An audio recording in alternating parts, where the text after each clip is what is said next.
warahmatullahi wabarakatuh. Sebelumnya saya ucapkan terima kasih kepada dosen pengampu mata kuliah Hukum Tata Negara yaitu Bapak Edi Sofwan SIMA yang mana telah memberikan kesempatan kepada kelompok kami untuk memaparkan materi tentang otonomi daerah. Sebelumnya perkenalkan saya Ripa Amelia dan rekan saya Ahmad Fahmi Haujan.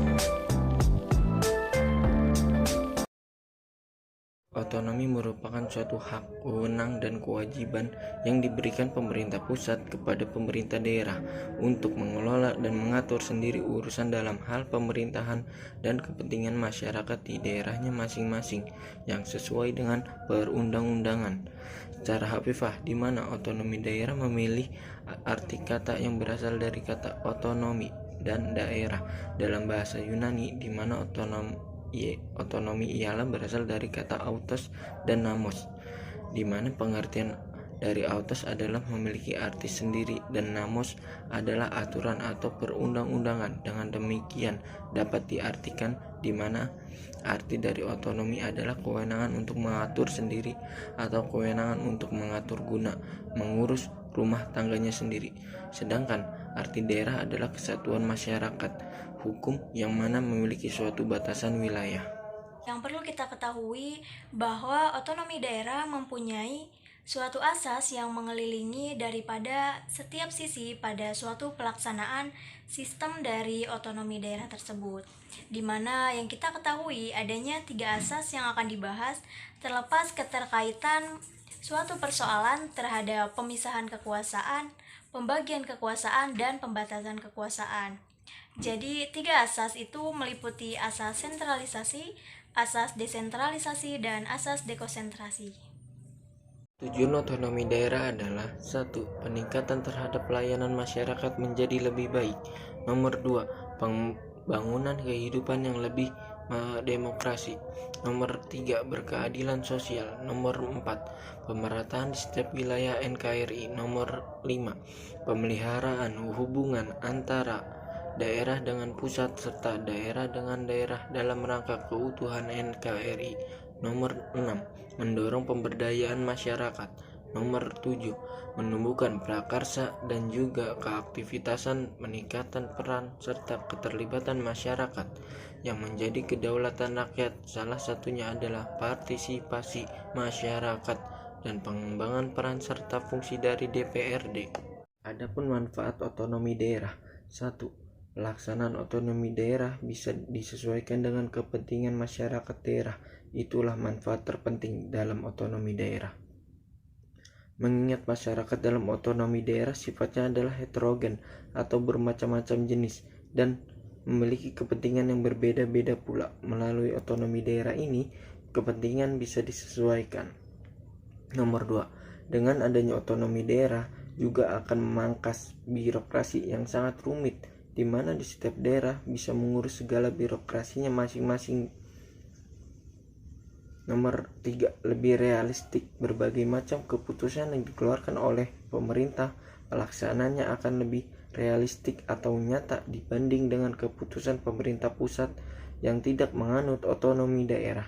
Pelaksanaannya akan lebih sulit dan masih banyak yang lainnya. Dalam setiap sistem tentu harus memiliki landasan hukum untuk menjadi sebuah legalitas, di mana termasuk sistem desentralisasi yang melahirkan otonomi daerah di Indonesia.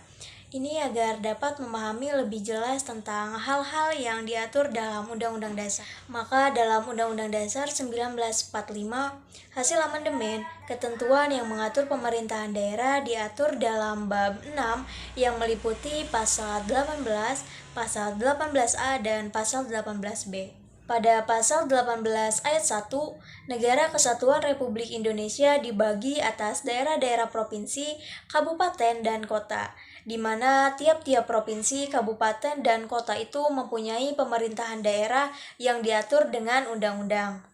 Di ayat 2, pemerintahan daerah provinsi, daerah kabupaten, dan kota mengatur dan mengurusi urusannya itu sendiri, di mana pemerintahan menurut asas ekonomi dan tugas pembantuan. Ayat 2, pemerintahan daerah provinsi daerah kabupaten dan kota mengatur dan mengurus urusan pemerintahannya itu menurut asas ekonomi dan juga tugas pembantuan.